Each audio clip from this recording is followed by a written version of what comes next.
Hey everyone. Get cozy, settle into a comfy position, and let these calming tales whisk you away to a peaceful night's sleep. Drop a comment below on what time and from where you are watching this video and share your own late-night ritual that helps you drift off. I'll never forget the day I found it. It was my third year at Hogwarts, and I was already the kind of kid who spent more time poking around dusty corners of the castle than actually studying for charms. My name's Ellie Hawthorne, Ravenclaw, and I had a knack for stumbling into trouble, or as I like to think, adventure. That September, the air was crisp, the leaves outside the castle were turning gold, and the whole school was buzzing about the new defense against the dark arts teacher, Professor Varnholt, who had a creepy habit of staring at you like he could see your soul. But that's not what this story's about. This is about the wand. It started in the library of all places. I was supposed to be researching the history of goblin rebellions for a mind-numbingly boring essay, but I'd wandered into the restricted section. Don't ask how, let's just say I'm good with Alohomora. The shelves there are different, you know? They hum like they're alive, and the books sometimes whisper if you listen close enough.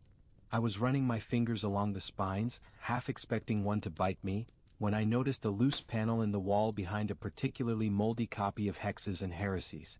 Curiosity's my weakness, so I pried it open. Inside was a small velvet-lined box, no bigger than a snitch. My heart did that thing where it feels like it's trying to punch through your ribs. I glanced around. Madame Pants was nowhere in sight, probably terrorizing some first year for dog-earing a page, and opened it. Nestled inside was a wand. Not just any wand. It was sleek, ebony with a silver inlay that twisted like vines, and it felt wrong somehow, like it was watching me. I swear it whispered my name low and soft, like a snake slithering through grass. Ellie. I should have left it there. I know that now. But I was 13, dumb, and thought I was invincible. So I slipped the wand into my robes and bolted back to the Ravenclaw common room, my essay forgotten. That night I couldn't sleep. The wand was under my pillow, and every time I closed my eyes I heard it again, whispering. Not words exactly, but feelings. Urges. Try me. Use me. By morning I was a wreck, but I couldn't stop thinking about it. I didn't dare use it in class. My own wand, hazel with a unicorn hair core, was perfectly fine, thanks, but I carried the whispering wand everywhere like a secret I couldn't shake. My best mate, Rory Patil, a Hufflepuff with a mop of black hair and a grin that could charm a troll, noticed something was off by lunch. We were in the Great Hall, picking at shepherd's pie, when he leaned over and said, "Oi, Ellie, you look like you've seen a Dementor. What's up?" I hesitated. Rory was the kind of friend who'd follow you into a dragon's den but also lecture you about it later. "Found something," I muttered, glancing around to make sure no one was listening. The Slytherin table was too busy plotting their next Quidditch cheat to care, and the Gryffindors were arguing over who'd win in a duel between Dumbledore and Merlin. In the library. "It's weird." His eyes lit up. "Weird how? Like cursed object weird or just fancy quill weird?" I didn't answer, just pulled him out to the courtyard after lunch and showed him the wand under the shade of an oak tree. The moment I took it out, the air felt heavier, like a storm was coming. Rory's grin faltered.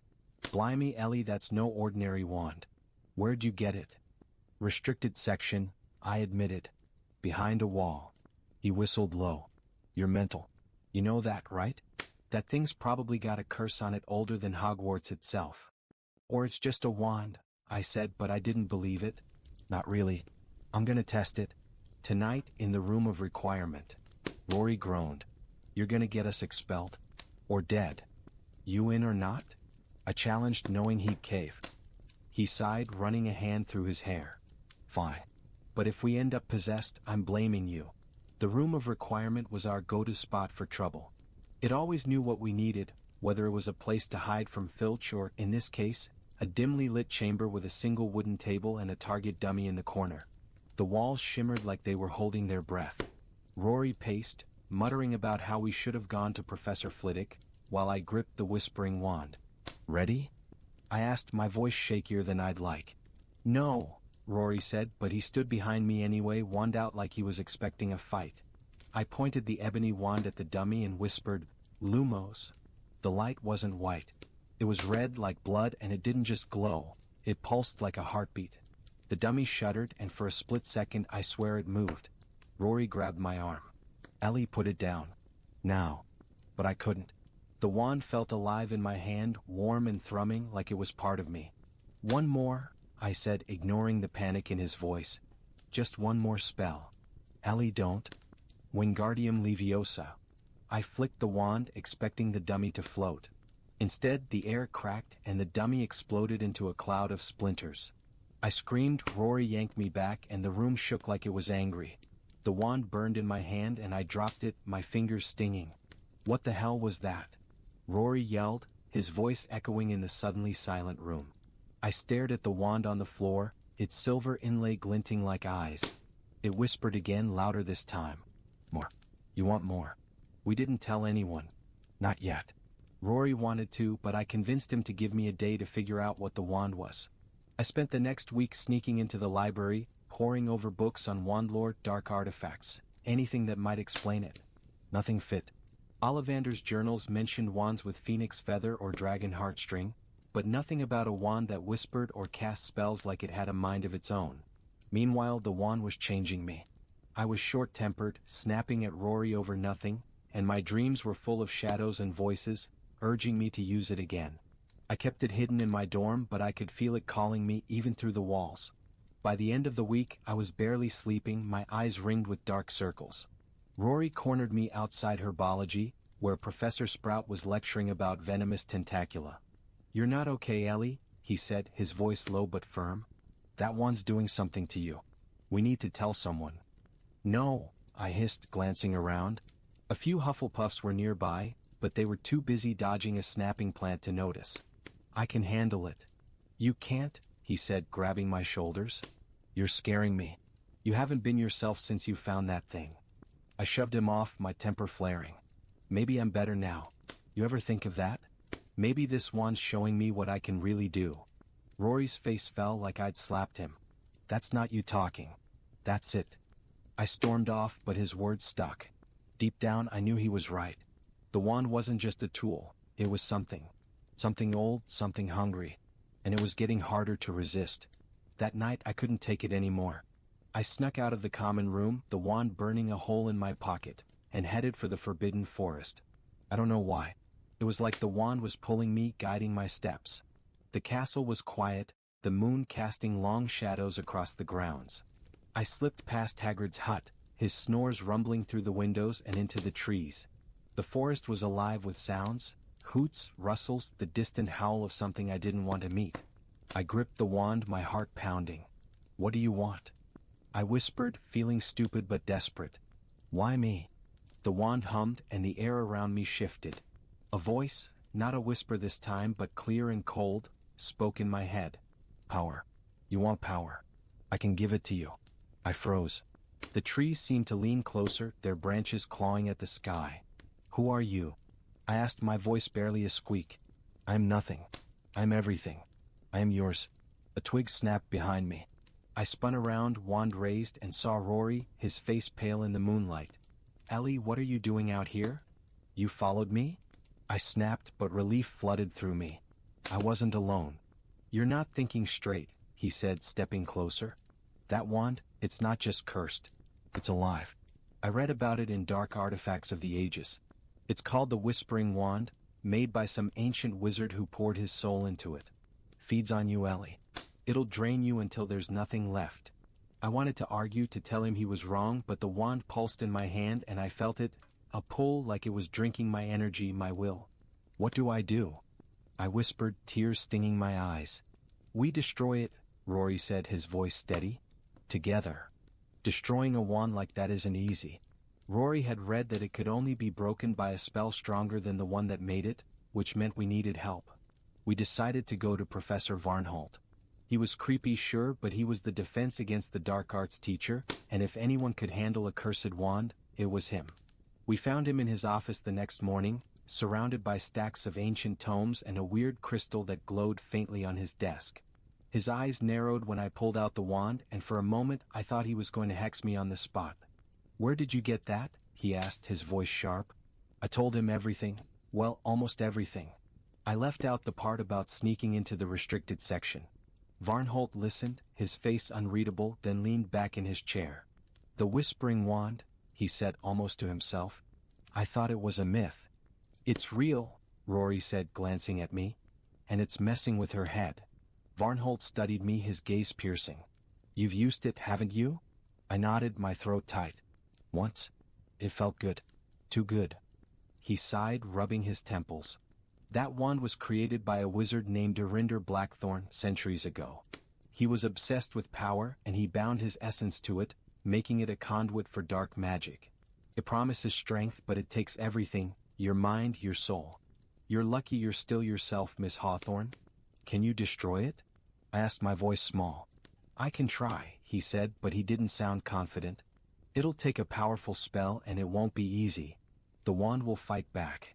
The ritual was set for midnight in the room of requirement. Varnholt said the room would contain the magic, keep it from spreading. Rory and I were there, along with Varnholt and, to my surprise, Professor Flitwick, who Varnholt had brought in for his expertise in charms. The room had transformed into a stone chamber, its walls etched with runes that glowed faintly blue. The wand lay on a pedestal in the center, and every time I looked at it, I felt it pulling at me, whispering promises of power. Varnholt began chanting, his wand tracing intricate patterns in the air. Flitwick joined in, their voices blending into a low hum that made the air vibrate. I clutched Rory's hand, my palms sweaty. The wand started to glow, its silver inlay pulsing red, then black. The whispers grew louder, filling my head, begging me to stop them, to take it back. Ellie, stay with me, Rory whispered, squeezing my hand. I nodded, but it was hard. The wand was fighting, and it was strong. The air grew thick, like we were underwater, and the runes on the walls flickered. Varnholt's voice faltered, and Flitwick's wand sparked. It's resisting, Flitwick shouted. We need more power. That's when it happened. The wand moved. It shot off the pedestal, hovering in the air, and the whispers became a scream. You can't destroy me.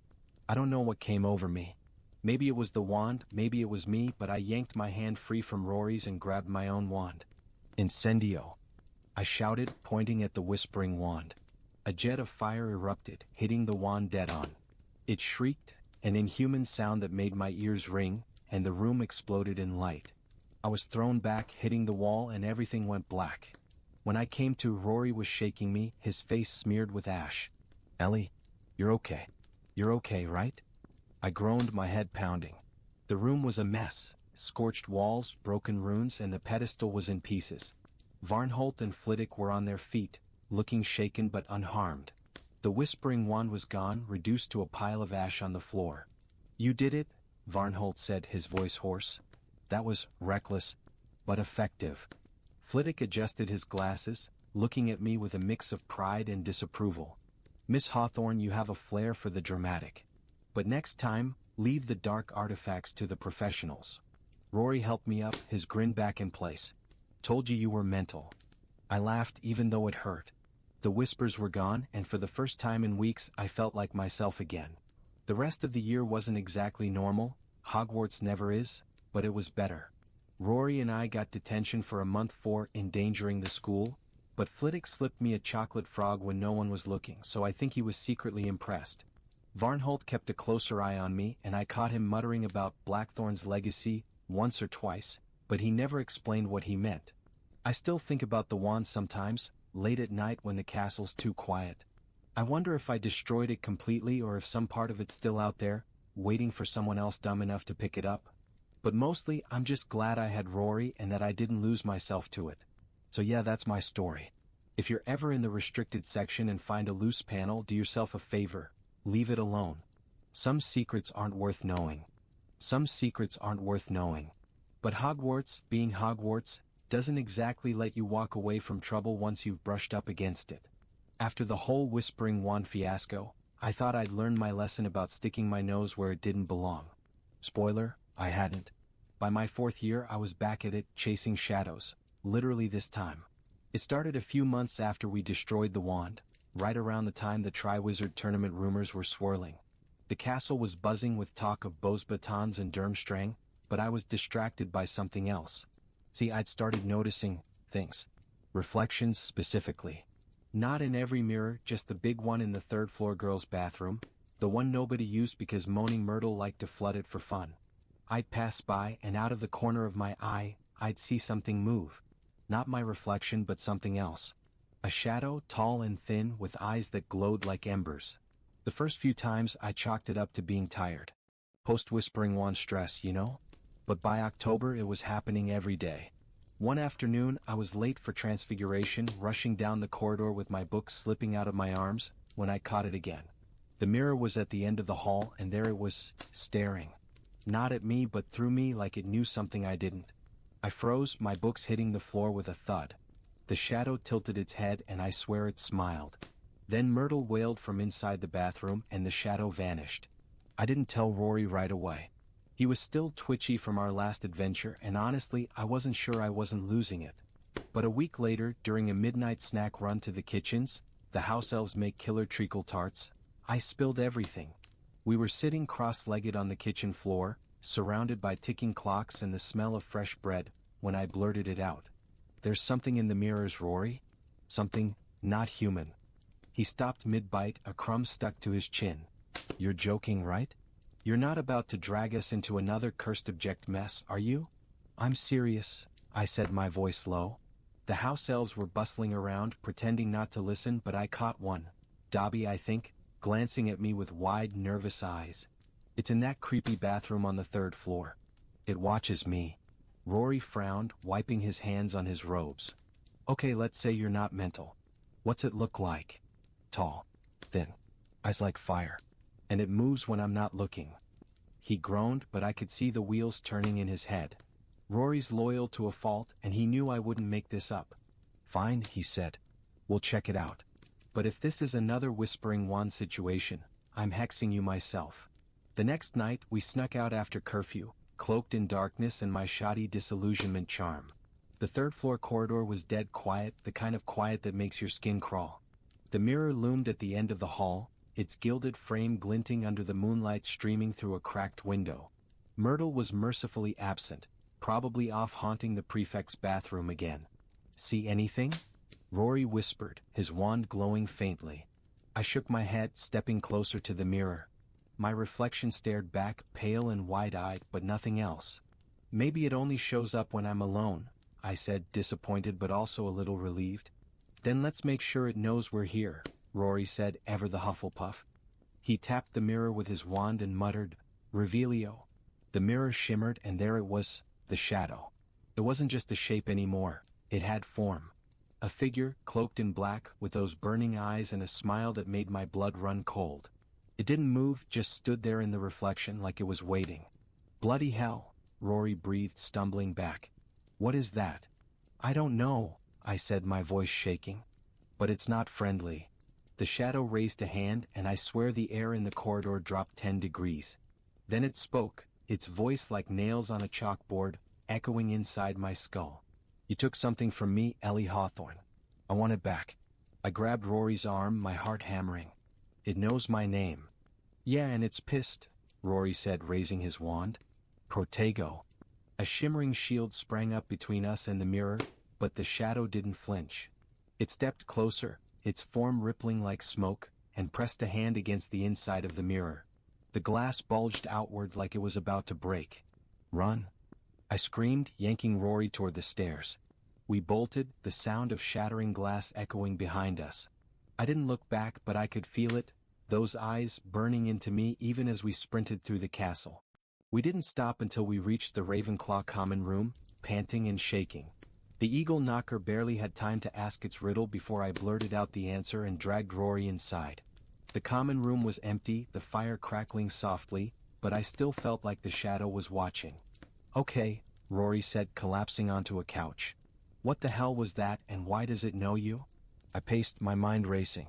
It said I took something from it. The only thing I've taken recently is the wand, Rory finished, his face grim. You think it's connected? It has to be, I said. The whispering wand, the shadow, it's too much of a coincidence. Maybe destroying the wand pissed something off. Or someone, Rory said. That thing looked like it had a grudge. We sat in silence for a moment, the weight of it sinking in. I'd thought the wand was gone, but maybe it wasn't that simple. Maybe it had left something behind, or woken something up. We need to find out who that shadow is, I said finally. And what it wants. Rory groaned, rubbing his eyes. Why can't you ever just stick to homework, Ellie? Fine. Library tomorrow. But we're not going back to that mirror. The library was a bust. We scoured every book on magical mirrors, cursed objects, and dark entities, but nothing matched the shadow. Madame Pants hovered like a hawk, clearly suspicious, so we had to keep our searches vague. By dinner, I was frustrated and jumping at every reflection in the Great Hall's silverware. That's when Dobby found us. He appeared out of nowhere, wringing his hands, his big eyes darting around like he was afraid of being overheard. "Miss Ellie," he whispered, "Dobby is hearing things. Bad things. About a shadow in the mirrors." I nearly choked on my pumpkin juice. "You know about it?" Dobby nodded, his ears flapping. "Old magic, Mississippi, very old. Dobby is hearing stories from the other elves. The shadow is not supposed to be here. It was locked away long ago by the founders." "Locked away?" Rory asked, leaning in. "Locked where?" Dobby glanced at the mirror across the hall, his face pale. "In the mirrors, sir. All of them. It's waking up because something broke the seal." My stomach dropped. "The wand?" I whispered. "When we destroyed it?" Dobby nodded. "Miss Ellie must be careful. The shadow is angry. It wants what was taken." Before we could ask more, Dobby vanished with a pop, leaving us staring at each other. Rory's face was white. "Ellie, what did we do?" "I don't know," I said, but I was starting to. The whispering wand wasn't just a cursed object. It was a key.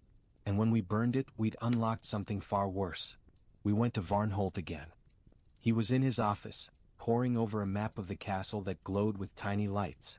When we told him about the shadow, his face darkened. "You should have come to me sooner," he said, his voice clipped. "This is no ordinary entity. If what you say is true, you've unleashed a wraith, a fragment of Erinder Blackthorn himself." "Blackthorn?" I said, my voice cracking. "The guy who made the wand?" Varnholt nodded, his eyes distant. "He was a genius but mad. He bound his soul not just to the wand, but to a network of mirrors across Hogwarts, a failsafe in case the wand was destroyed. The mirrors were meant to trap him, but you've weakened the magic holding him." Rory looked like he was going to be sick. "So what do we do? Smash every mirror in the castle?" "No," Varnholt said. "That would only free him completely. We need to reinforce the seals, rebind him to the mirrors. But it won't be easy. Blackthorn's wraith will fight us every step of the way." He gave us a list of ingredients for a binding ritual: phoenix tears, moonstone dust, and a sprig of asphodel, and told us to meet him in the room of requirement at midnight. "And Miss Hawthorne," he added, his eyes locking onto mine, "stay away from mirrors. He's strongest when you're alone." I tried to follow Varnholt's advice, but it's hard to avoid mirrors in a castle full of them. Every time I passed one, I felt those burning eyes, that cold voice whispering my name. By evening I was a wreck, jumping at shadows, literal and figurative. Rory stuck by me, his wand out, but even he was on edge. We gathered the ingredients with help from Professor Sprout, who didn't ask questions, bless her, and met Varnholt in the room of requirement. The room had transformed again, this time into a circular chamber with a single, massive mirror at its center. Its surface was black like liquid obsidian, and I could feel the wraith watching us. Varnholt began the ritual, chanting in a language I didn't recognize, while Flitwick, who'd insisted on coming, sprinkled the ingredients into a silver bowl. The air grew heavy, the mirror rippling like water. I clutched my wand, my heart pounding. That's when the wraith attacked. It burst from the mirror, a towering figure of smoke and fire, its eyes blazing. "You cannot bind me," it roared, its voice shaking the room. Varnholt staggered, his chant faltering, and Flitwick's wand sparked as he threw up a shield. "Ellie now!"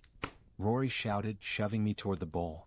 I didn't know what I was doing, but I grabbed the asphodel and threw it into the mixture, shouting the first spell that came to mind, "Finite incantatum."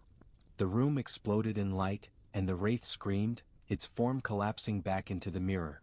The glass cracked, then sealed itself, the black surface turning clear. The air cleared and the whispers stopped. Varnholt leaned against the wall, panting. That was not the spell I had in mind. But it worked. Flitwick chuckled, brushing ash off his robes. "Miss Hawthorne, you are full of surprises." Rory grinned at me, his face smudged with soot. "Told you you're mental." The mirrors were quiet after that. Varnholt said the ritual had reinforced the seals, trapping Blackthorn's wraith for good, or at least for now. I still avoided the third-floor bathroom just in case. Rory and I got another month of detention, but it was worth it to know we'd stopped something truly evil. Sometimes, though, I catch a glimpse of something in a mirror, a flicker, a shadow. I tell myself it's nothing, just my imagination. But deep down, I know Hogwarts is never that simple. There's always another secret, another shadow waiting to be found.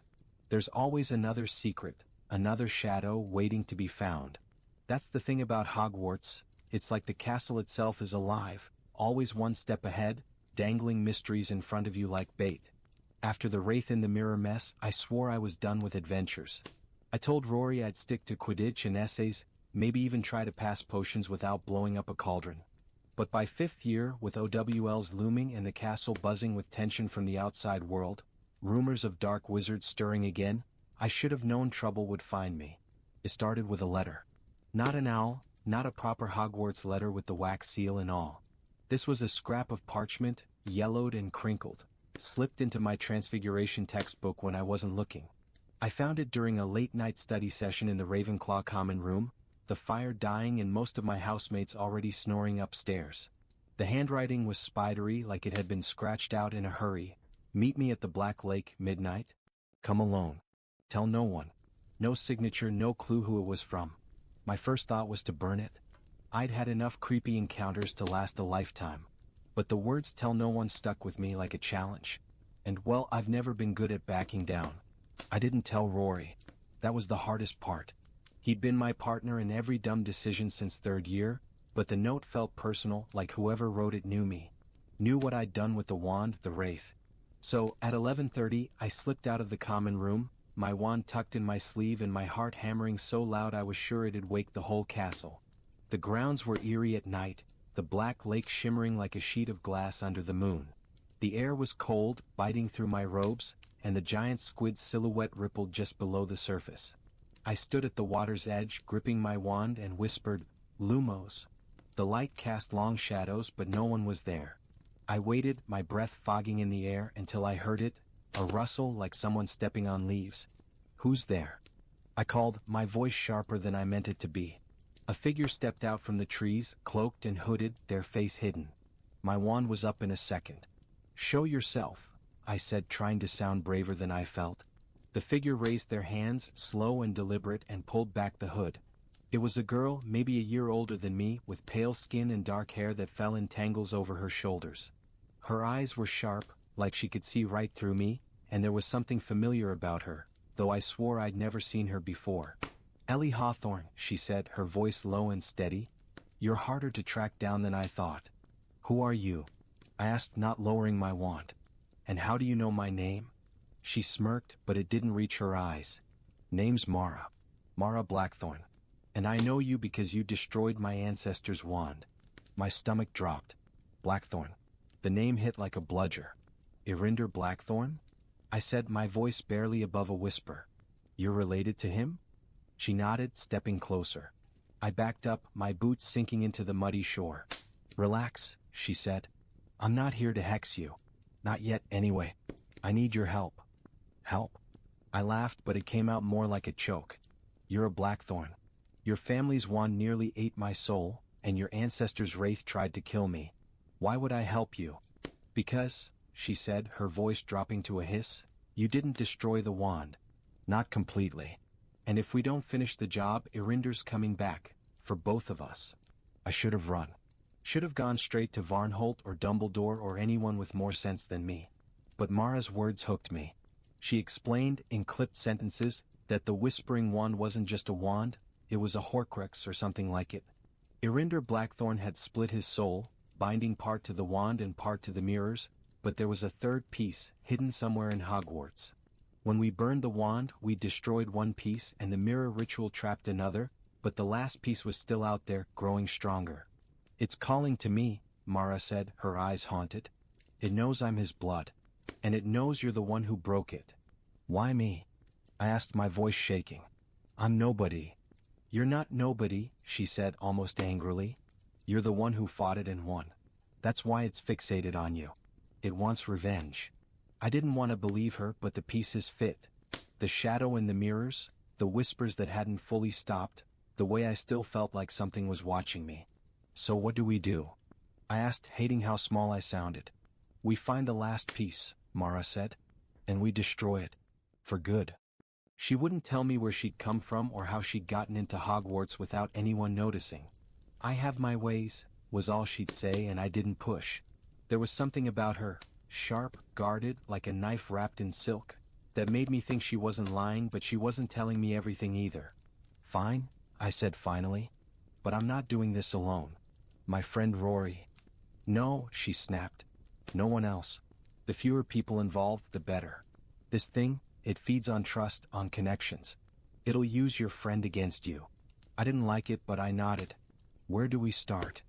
The Chamber of Secrets, she said like it was the most obvious thing in the world. It's where Arinder hid it. He was a Slytherin, you know. Obsessed with the Founder's secrets. My mouth went dry. The Chamber of Secrets? That was the stuff of legends, sealed since Harry Potter's time. You're joking, I said. That place is a myth. It's not, Mara said, her eyes glinting. And I know how to open it. Getting to the chamber wasn't as simple as Mara made it sound. We needed to get into the girls' bathroom, Myrtle's bathroom of course, and speak Parseltongue to open the sink. Problem was, neither of us was a Parselmouth. Mara claimed she had a workaround, a charm her family had passed down, but it required blood. Hers specifically, since she was a Blackthorn. I wasn't thrilled about blood magic, but I was in too deep to back out. We met at midnight, sneaking past Filch's cat, Mrs. Norris, who was prowling the corridors like she knew we were up to no good. The bathroom was as creepy as ever, the air damp and the mirrors fogged over. Myrtle was there, sulking in a stall, but she perked up when she saw us. "Oh, visitors," she squealed. "What are you doing here? Planning something naughty?" "Just passing through," I said, trying to sound casual. "Don't mind us." Myrtle narrowed her eyes but didn't push. Mara ignored her, pulling out a small knife and pricking her finger. She smeared the blood on the sink's faucet, whispering words I didn't understand. The sink groaned, then slid open, revealing a dark, slimy tunnel. "You first," Mara said, gesturing to the hole. "No way," I said. "You're the Blackthorn. You lead." She rolled her eyes but jumped in, sliding down with a faint splash. I followed, my stomach lurching as I plummeted into darkness. The tunnel was cold and reeked of mold, but it spat us out into a massive chamber, its stone walls carved with serpents. A statue of Salazar Slytherin loomed at the far end, its eyes glinting in the dim light of our wands. "This is it," Mara whispered, her voice echoing. "The Chamber of Secrets." I shivered, not just from the cold. The air felt wrong, heavy, like it was pressing down on us. "Where's the Horcrux?" I asked, keeping my wand up. Mara didn't answer right away. She walked toward the statue, her steps careful, like she was afraid of waking something. "It's here," she said finally, pointing to a small alcove at the statue's base. "But it's protected. We need to." She stopped, her eyes widening. I followed her gaze and saw it, a flicker of movement, not in a mirror this time but in the shadows of the chamber. The wraith was back, its form more solid now, its eyes burning brighter. "You cannot stop me," it hissed, its voice like a blade. "The blood of Blackthorn will free me." Mara stumbled back, her face pale. "No," she whispered. "I won't let you." But the wraith was fast. It lunged not at me but at her, its smoky hand wrapping around her wrist. She screamed and I acted on instinct, shouting, "Expelliarmus!" The spell hit the wraith, making it flicker, but it didn't let go. Mara was shaking, her eyes glassy, like she was fighting something inside her head. "Ellie, run!" she gasped, but I couldn't leave her. I grabbed her arm, pulling her away, but the wraith was everywhere, its laughter filling the chamber. The alcove glowed and I saw it, a small silver locket pulsing with the same red light as the whispering wand. "That's it," I shouted, pointing. "The Horcrux." Mara nodded, her face grim. "We have to destroy it. Now." But the wraith wasn't giving up. It grew larger, its form filling the chamber, its eyes locking onto mine. "You will fail," it said, and I felt it, the same pull as the wand, the same hunger. It wanted me, wanted my fear, my anger. I don't know how I did it. Maybe it was desperation, maybe it was dumb luck, but I pointed my wand at the locket and screamed, "Reducto!" The spell hit, and the locket exploded in a burst of red light. The wraith shrieked, its form dissolving and the chamber shook, stones falling from the ceiling. Mara grabbed my hand and we ran, sliding back up the tunnel as the chamber collapsed behind us. We barely made it out, collapsing on the bathroom floor as Myrtle wailed about the noise. The sink sealed shut and the air was still again. We didn't talk about it after. Mara disappeared the next day, no trace of her in the castle, like she'd never been there.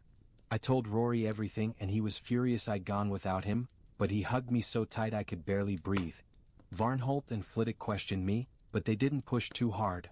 Hogwarts has a way of keeping its secrets. I still see Mara's face sometimes in dreams or reflections, and I wonder if she was real or just another piece of Blackthorn's magic. The castle feels quieter now, but I know better than to trust it. There's always something waiting, something watching.